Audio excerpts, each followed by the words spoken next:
Good day, I'm Carlo Alara and I will teach you how to make a motion twin. And Andrew Reyes, I will teach you how to make a shape twin.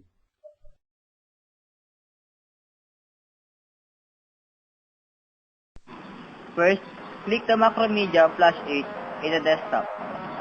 After that, click the Flash document.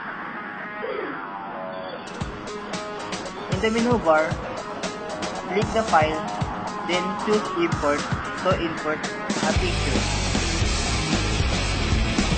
Then choose the picture that you want.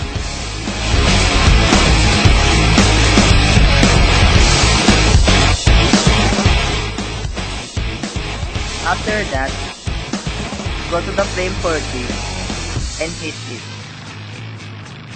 In the menu bar again, click Modify, then choose Transform, then flip horizontal.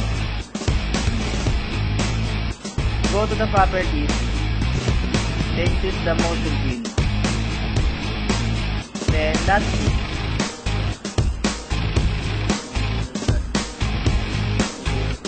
Enjoy your class!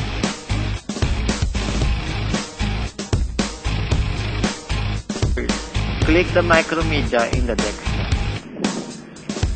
Click the Flash document. Go to the toolbox and create a circle shape. Then go to the toolbox, select the selection tool, and change the color that you want. Go to the 45 frame, and go to the toolbox and create a rectangular shape. Then, go to the toolbox and select the selection tool and move the rectangle shape and change the color. After that, go to the properties and change the green into the shape. And we're done!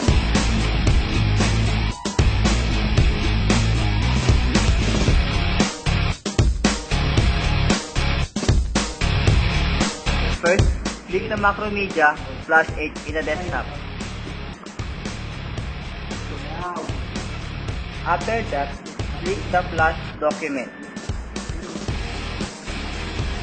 In the toolbox, use the Oval tool and make a circle. In the first frame, right-click it and choose Create Motion Twin. Then, go to the frame 30 and hit Escape. On the toolbox, again,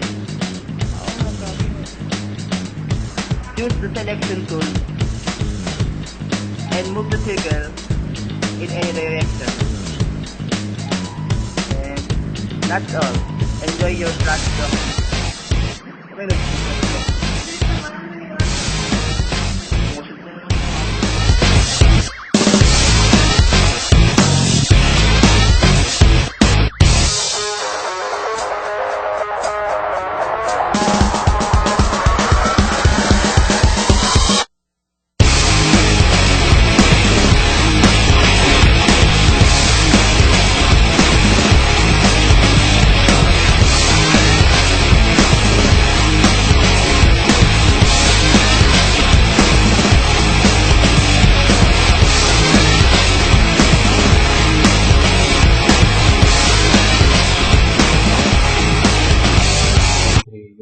If you want for more advanced tutorial, just comment us in our website. Thank you. Okay.